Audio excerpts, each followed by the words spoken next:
Welcome to our 10-minute table talk. I am Pastor Holman, and thank you for joining us here today.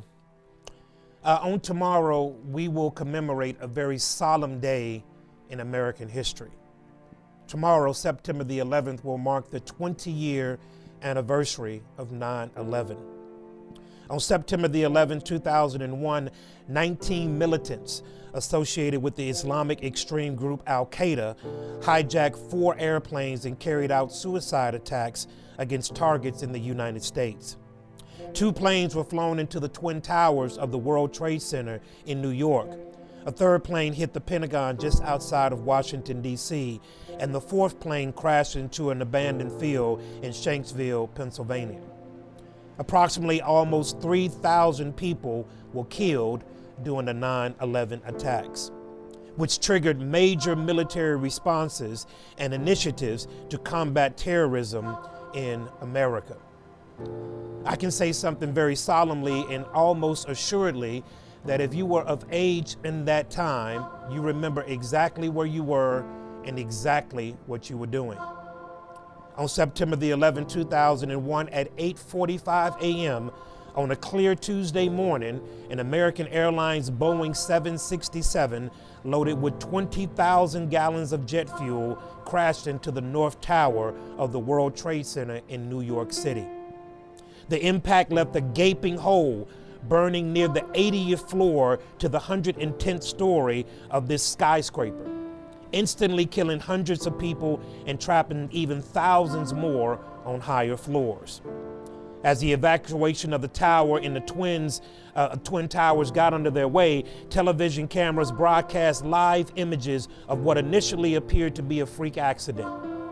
And then 17 minutes later, after the first plane hit, a second Boeing 767, United Airlines 175, appeared out of the sky, turning sharply towards the World Trade Center and sliced into the South Tower near the 60th floor. The collision caused a massive explosion that showered burning debris on the surrounding buildings and streets below. It immediately became clear that America was under attack. As we remember those dramatic images of fire and smoke billowing from the Twin Towers, and even people jumping out of 80th floor windows to escape the heat of the flames, it is a day that will forever live in infamy in America. The hijackers were Islamic terrorists from Saudi Arabia and several other Arab nations, reportedly financed by Al-Qaeda, a terrorist organization bent on destroying the West and its way of life. Headed by the fugitive, the most known terrorist in all of the world, Osama bin Laden, who thankfully on 2012 met his demise at the hands of SEAL Team 6. This particular attack left 3,000 people, 3,000 families in disarray. Through no fault of their own, through nothing that they have done, they woke up that morning assuming to take on their normal lives.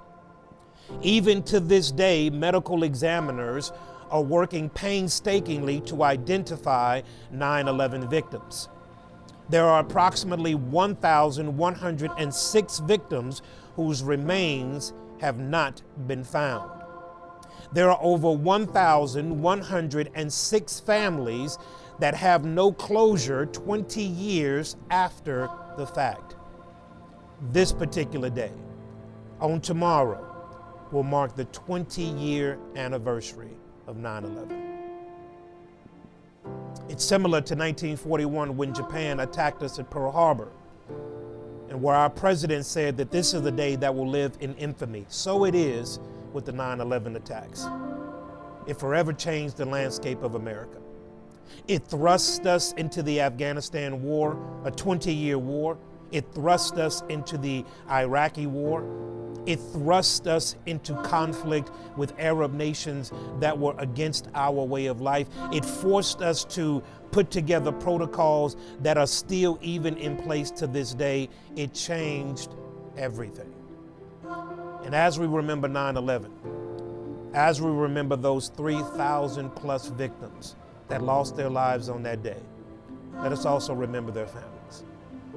Let us also remember that 3,000 families around this world lost loved ones through no fault of their own. As we keep a spirit of prayer, as we stay in remembrance, we shall never forget the agony that was brought to our shores. It reminded us that America is no longer insulated. It reminded us that America is vulnerable. As we remember 9/11, let us remember the families who lost their lives on that day. May God bless you. May God keep you. In Jesus' name.